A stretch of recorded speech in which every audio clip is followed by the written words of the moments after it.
you. Thank you, thank you. Thank you, oh, thank you. Thank you. Thank you. Thank you. I know I am what is keeping you from work, so I will try to be brief. I first have to start out and say, Reba, you look gorgeous in red.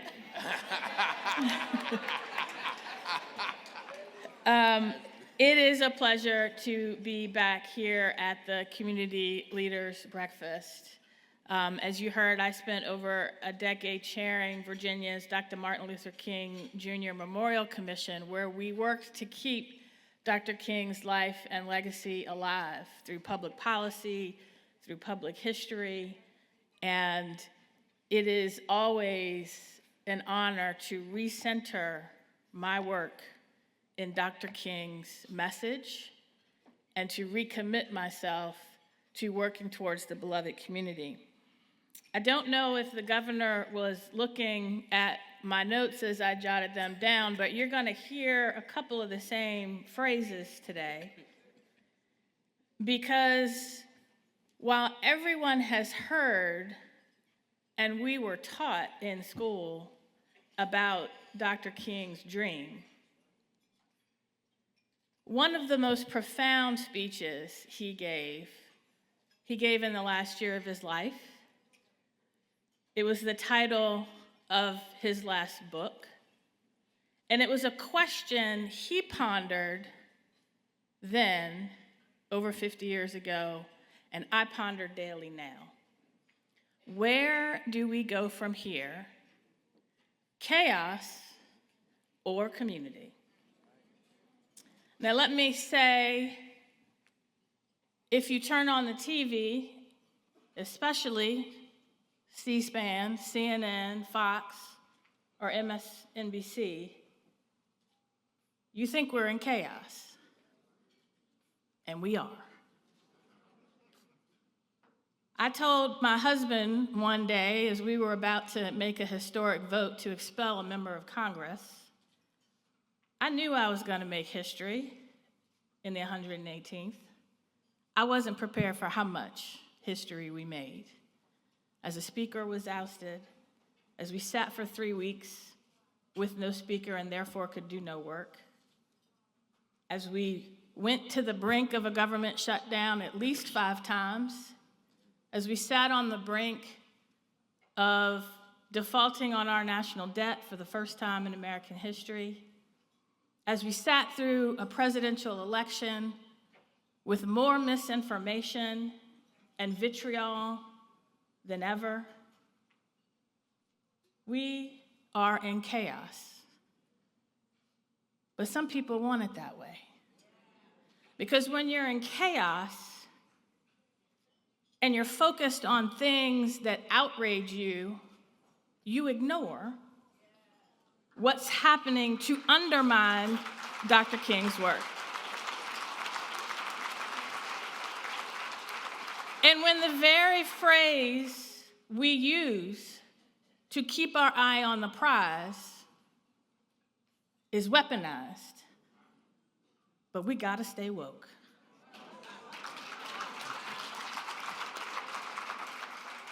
Now, you don't know where you're going, as the governor said, if you don't know where you've been, how you got where you are, and where you are.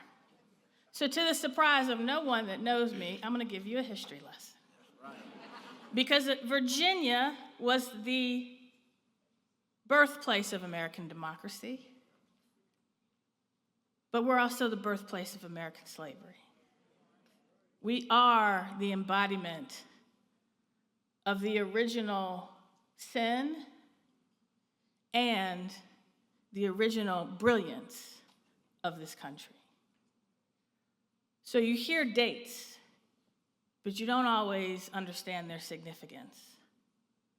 So we know in 1607, Englishmen came here on a business venture to claim land that Algonquin-speaking people lived on for centuries, to exploit the natural resources and make money.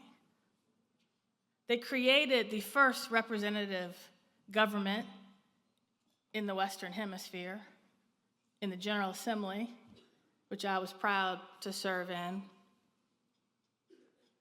And a month later, the first recorded Africans arrived on our shores, traded for goods, treated as property.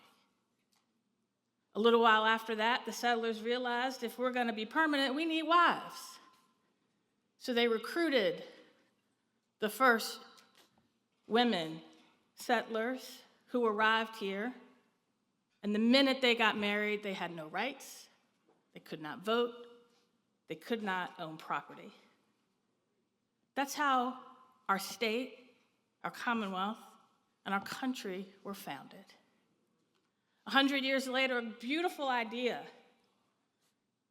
that we are all, and they meant men, all men are created equal and endowed by their Creator with inalienable rights of life, liberty, and the pursuit of happiness. Thomas Jefferson didn't mean me. He didn't mean many of the people in this room. About 80 years later, the idea of a government by, of, and for the people was born to create a more perfect union. They didn't mean us. We were 3/5 of a person. And the history of our country has been, how do we reconcile the ideal upon which we were founded with the reality that too many of us faced? Now, I have to acknowledge, we've come a long way. I see that every single day as I walk in a building that may have been built by my ancestors, but I can't trace beyond my great-great-grandparents. I sit in a seat next to our first president who may have owned my ancestors. I sit as one of only, I've lost track with the new Congress, but I think 32 Black women in a body that never was built for us. We have come a long way. And yet, when the first Black Secretary of Defense is called a DEI hire, when the first Black woman Vice President of the United States who makes history as the nominee of a major party for president is denigrated as a DEI hire, we got a long way to go.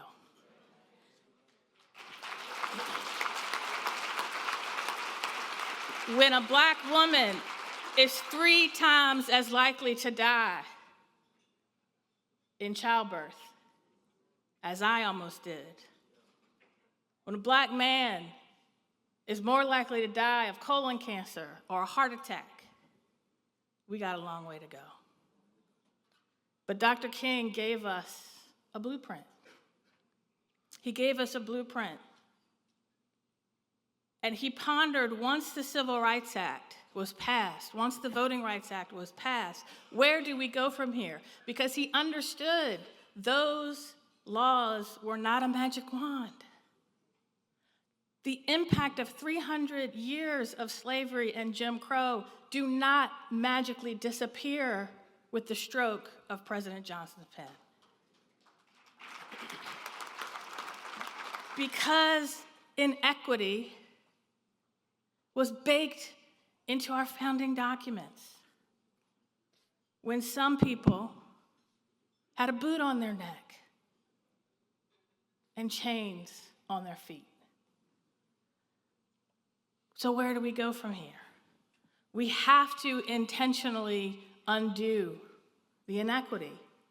But the history of our country also involves progress and backlash. A shorter version of the history lesson, chapter 2. I'll skip to the theme. Every single time Black people specifically and marginalized communities generally have made progress and gained social, political, and economic power, there's a backlash. It involves 3 things. Propaganda, violence, voter suppression. So after the Civil War, after emancipation, there were 20 glorious years where black men served in the General Assembly, where black people owned businesses, where we gained social, political, and economic power. Black men served in Congress. And what happened? Propaganda of the lost cause and iconography of generals who were symbols of that lost cause, put in public places to tell black people, stay in your place. Racial terror lynchings, where you could be killed for not crossing the street when a white woman walked past, or just the accusation of assaulting a white woman could get you killed. And voter suppression, when states across the South, including Virginia, passed constitutions to strip away newly won voting rights, including right here, where E. Carter Glass, if you ever read the transcripts of the Constitutional Convention of 1902, they make very clear their intention to strip away the darky from state government through three things: literacy tests like my great-grandfather had to take, poll taxes like my father and my grandfather had to pay, and removing your rights when you were convicted of felonies that at that time included things that would shock you today. That's the first backlash. But we kept going, and we got the Civil Rights Act and the Voting Rights Act, and the second backlash came that involved the Southern strategy and the propaganda around that involved the violence that killed our leaders, and voter suppression to keep black people from voting. We kept going, we made progress. The election of Barack Obama. And there was a backlash. After the death of George Floyd, we realized we have a long way to go to address inequity, and there was a backlash. We are in the backlash now.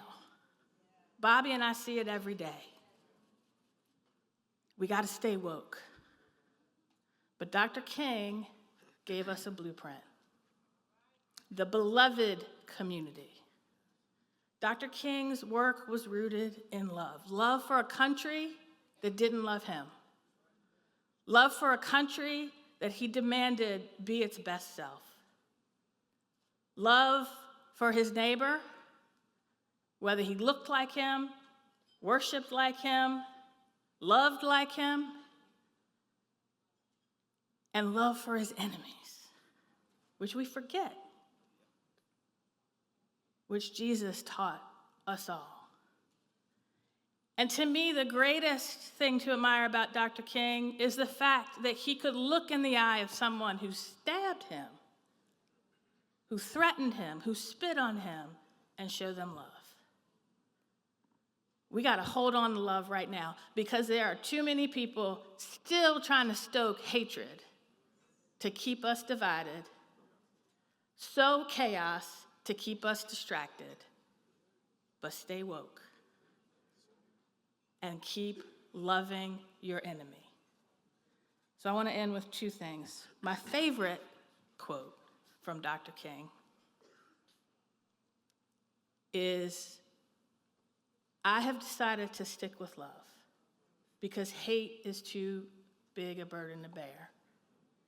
Because he saw what hatred did to people. And he knew the power of love. And the last words that we must keep in mind, particularly come Monday, is what John Lewis said. And my only regret about serving in Congress is I did not get to serve with him. In his final words to us, he said, democracy is not a state. It is an action that requires every generation to do its part to build the beloved community. Democracy in and of itself is not the goal. It's what you do with it. Dr. King gave his life for this country to live up to its better angels. John Lewis dedicated his life for this country to live up to its better angels. And while I am angry sometimes and depressed that I am fighting the same fights that my parents, my grandparents, and my great-grandparents fought, I wake up every day with love and joy in my heart, knowing I fight those fights from a position of more power than they could have ever dreamed. I fight those fights so that my children and their children and yours don't have to. But our generation, from Z to Boomer, it is our turn to pick up the mantle that fell when Dr. King fell, recommit ourselves to his work, and build his beloved community. But you cannot do that if you're not woke. Thank you very much.